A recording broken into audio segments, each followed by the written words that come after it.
મીરાબાઈની નાની ઉંમર, બચપનની ઉંમર. આ પદ મીરાબાઈનું છે. બાલ આવે છે ભક્તિ કરે, જગ से रहे उदास, तीर्थ होन की आशा करे, कब आवे हरि के दास. તીર્થની આશા કરતા હોય આવા ભક્તો આપણા થયા. એમાંથી એક મીરાબાઈ, બચપનની ઉંમર, દીકરી ભગી રમે છે. તો દરબારોમાં તો શું હોય કે બચપનથી સગાઈઓ, લગ્ન એવું બધું બચપનથી નાનપણમાં થઈ જતું. એટલે મીરાબાઈને પૂછ્યું તમારા પતિનું શું નામ છે? તો મીરાબાઈને ખ્યાલ નહોતો. શું કીધું કે મને ખ્યાલ નથી, પણ મારા માતા પિતાને પૂછી અને કાલે પાછી રમવા આવું તો તમને કહીશ.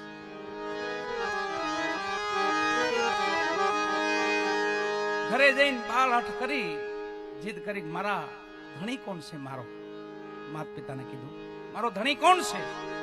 માતા પિતાએ કીધું બેટા આ તો તારું બચપન છે બેટા, અટાણે ધણીની વાત. પણ સમજી ગયા કે બાળ હટશે, અને કાંઈ પણ આપણે બતાવવું પડશે, અને કાંક ઓઠું દેવું પડશે આપણે, તઈ માનશે. ભગવાન કૃષ્ણની મૂર્તિ લઈને આપી, બેટા આ તારો ધણી છે. એનું શું નામ છે? એનું નામ ગિરધર ગોપાલ છે. લગ્ન લાગી વાલા, બચપનથી લગ્ન લાગી ગયા. બસ મારે એક જ ધણી, એમ ગિરધર ગોપાલ.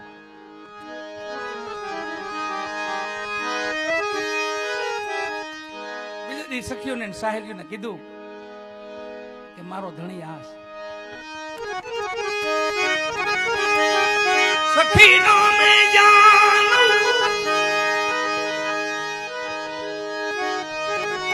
મેં જાનું જાનું મેં જાનું મેં જાનું આરતી વંદના ના પૂજન કીરી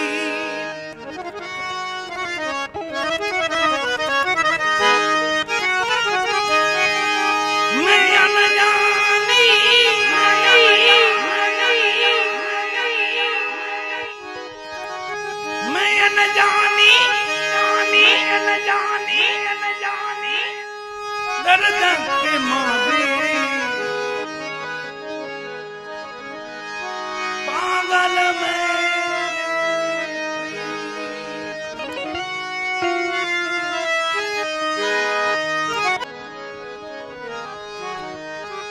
है सखी में प्रेम दीवानी, मेरो दर्द न जाने कोई. જેમ અમરમાએ કીધું હાલ ફકીરી બીજું કોણ જાણે, એમ આ દર્દની વાત છે. અને દર્દ છે ને એ વસ્તુ અલગ છે. પીડા કહેવાય જેને. શું કે પીડા? આપણને કોઈ પણ કારણ દર્દ થયું હોય ને તો પાડો નહીં ખબર હોય, અને કાંઈ દર્દ ન હોય ને એમને રેડું નાખતા હોય તો ગામ કંટાળે. પછી કઈ શેર ને ખોટી રેડું નાખે છે. દર્દ સિવાય વસ્તુ અલગ છે. કાકી પીડા છે ને, પીડાની રાયડું હારી હોય તો કઈ કે નહીં તમને, પણ પીડા વિના રાયડું નાખો ને એવું. માં રાધાજી અને મીરાબાઈ બે ભગવાનથી નજીક આવો. એકે મૂર્તિને પ્રેમ કર્યો અને માં રાધા ભગવાન ભેગા રહેતા.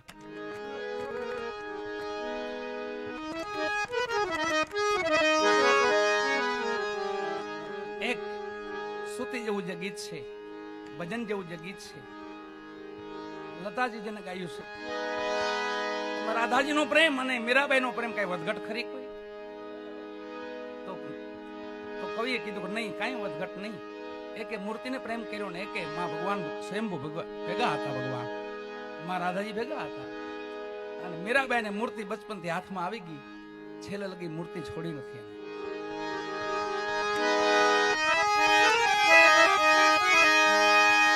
એક રાધા એક મીરા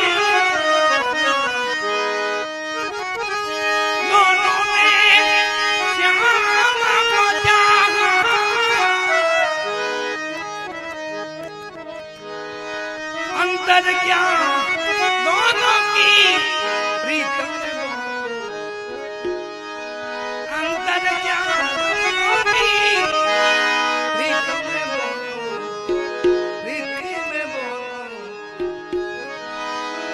एक प्रेम दीवान બાપા શારે ઘેરથી એક ટક રોટલો આવશે તો આપણે તમે એ બેહો. આ લોભીઓ તો એટલે એનું વાત છે. બાપો ન્યા બેઠો બેઠો એને હક તો થાય નહીં. પાસે કોઈ નીકળે લાકડીઓ પસાડે. એમાં બરાબર આમ નજર પડી ગઈ આમ ખૂણે મોટો વંડો હતો, વંડો મોટો હતો. ખૂણે નજર પડી ને આમ જોયું નેવું માંડીને આમ લાંબા જીભ તો જીભ પૂરું થઈ ગયું હતું, સાંભળવાનું પૂરું થઈ ગયું. દેવતા બધા ભાગી ગયા હતા. પછી બાપા ખાલી કોઈ દેવતા તો કામ જ નહોતા કરતા. તો એ પણ લોભીઓ એને હક નો થાય. જો આમ નેજું કઈ જોયું ને તો આમ જોયું તો લાંબા હાથ કરવા માંડ્યા. આમ જુઓ કામ ખૂણે કાંક છોકરા બધા જોઈ રહ્યા કે બાપા લાંબા હાથ કર કાંક ડાયટું લાગે છે, ડાયટું લાગે છે બાપા એ. હવે શરીર અવસ્થા છે જો કાંક કહી દે તો આપણું કામ થઈ જાય. બાપા કઈ પણ બોલી શકતા તો નથી. જીભ તો ચલાઈ ગઈ બાપાની, જીભ તો પૂરી થઈ ગઈ, સાંભળી નથી શકતા. તો કરવું શું હવે? એક છોકરો કે ડોક્ટરને બોલાવો અને ઇન્જેક્શન મરાવો. 5 મિનિટ બોલી જાય ને તો આપણું કામ થઈ જાય. આ લોભિયા માણાની વાત છે. આ બધા મનના તરંગો છે. મનથી તમે વીરવર થઈ શકો, મનથી દાતાર થઈ શકો, મનથી લોભિયા થઈ શકો, મનથી કપટી થઈ શકો. જેવી તમારું વૃત્તિ જેવો વિચાર છે. એક છોકરો દોડતો દોડતો ગયો ડોક્ટર પણ સાહેબ બાપાને 5 મિનિટ બોલાવા છે. બાપાએ કાંઈક હતાડ્યું છે ને શેરીકડીએ લાંબા હાથ કરે છે આમ ખૂણા બાજુ. ક્યાં હતાડ્યું ને હું હતાડ્યું હોય? સાહેબ કે ઇન્જેક્શન આપણી પાસે પણ 50,000 રૂપિયા થાય. બીજો છોકરો ભેગો હતો 50,000 ની કાકી. એ દેશી શબ્દ છે. 50,000 ની કાકી પડે ઇન્જેક્શન મારો બાપાને 5 મિનિટ બોલાવો. આવ્યો ડોક્ટરો તે પેલા કુટર હતા. ડોક્ટર સાહેબ આવ્યા કુટર માં ખડબડ ખડબડ આવીને ઘોડી બોડી ચડાવે. હું ભૂક્યું કુટર ને પડતું આવીને ઇન્જેક્શન કાઢીને જેમ બોલ્યા કોરોના ન મારતા એમ ઇન્જેક્શન કાઢ્યું. એમ થવેડ્યું બાપાને. બાપા વળખાઈને ઉભા થયા. વળખાઈને બાપા ઉભા થઈને કીધું બાપા છોકરા પાસે જ ઉભા હતા. હા બાપા શું કહેતા લાંબા હાથ કરતા હતા? શું છે કયો કા? કે કાંઈ કેવા નથી. તમારો બાપ પેલો પાડો હાવણી છે આવતો હતો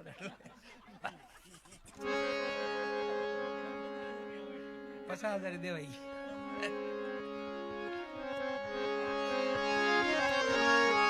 આ મનની ગતિની વાત છે. એટલે મન એવું રાખવું, સંચલ મન નહીં. સદબુદ્ધિ, આપણે સદબુદ્ધિની જરૂર છે. કપટ બુદ્ધિ તો બધા પાસે હોય જ, તો ઉપયોગ ન કરતા હોય. બાકી બધા પાસે જ.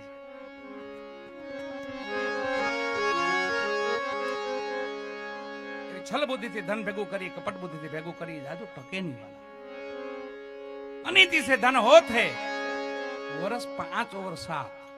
બસ અહીંયા હાઈદ આવી જાય. તુલસી કહે 12 વર્ષ में जड़ा मूल से जा. હોય વહી જાય. પાછું આપણે બાપ દાદા ને કમાઈ પડી હોય ને એ વહી જાય. એટલે જે કઈ ભેગું થાય હકનું લઈએ, હકનું દઈએ, હકનું હજમ થાય. અને હકનો આનો આવે તો ઉલટાની બરકત જાય. ઉલટાની બરકત જાય. દૂધનું દૂધ ને પાણીનું પાણી. કહે ગોવિંદરામ બીતા હરીથી રહીએ, હકનું લઈએ ને હકનું દઈએ. આમ કરીને જીવન પૂરું કરવાનું હોય.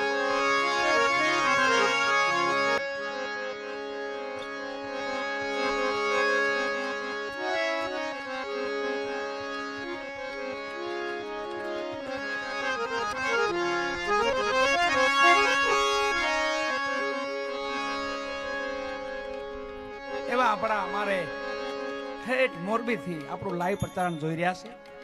અને મારા સાહેબ ગુરુ સાહેબ એને એક પદ સાંભળવું છે. એટલે આપણે એ વાયા દ્વારા મહાત્મા સુરદાસજીનું પદ છે.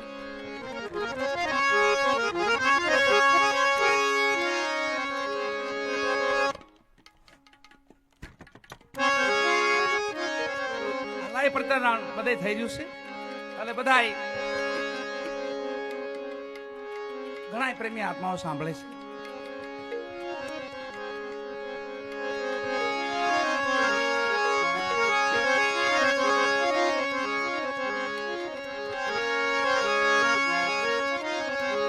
મહાત્મા સુરદાસજી કહે છે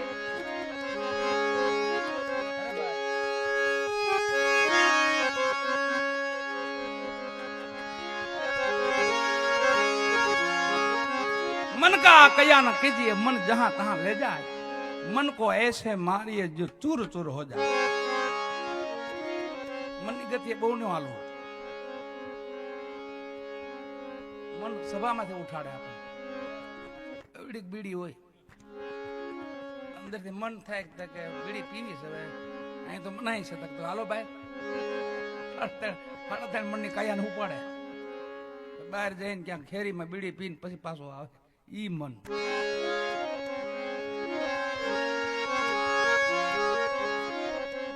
આ બધી મનની ગતિ શું આપણે લોભી થઈ જાય આપણે ક્રોધી થઈ જાય લાલચુ થઈ જાય કપટવાળા થઈ જાય એ બધું મનને આધારે રેસ વધારે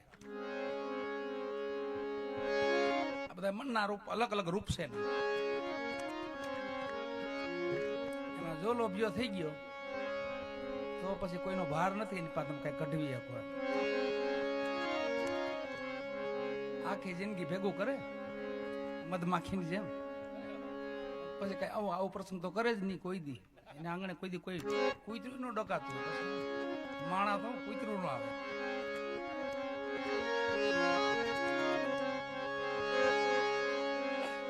બાપો બહુ લોભિયો અતિ લોભિયો થઈ ગયો ચાર છોકરાઓ કાંધો તર જેવા ચાર છોકરા હાવત જેવા બાપો લોભ્યો છોકરા લોભ્યા જોઈ ને પછી એમાં તો આખી વાડી એમ જ હોય ને પછી આખું ઝાડવું થયું ઈ તો અને ઘરેથી માતાજી ઈ પછી એમ જ આવે સંગ થઈ ગયો ને કાયમ નો છેલ્લે છોકરાની વહુ આવી ને તો બાપાને એમ થયું કે હવે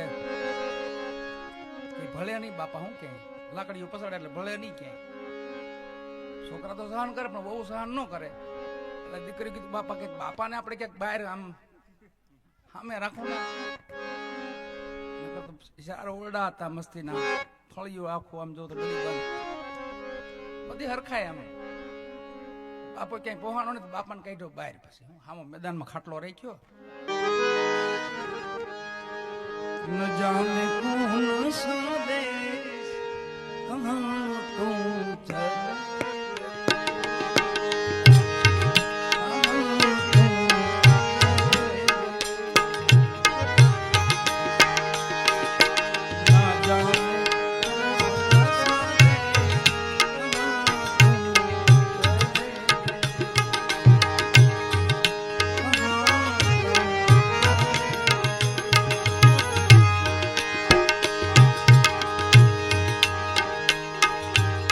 दिल को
દિલ કો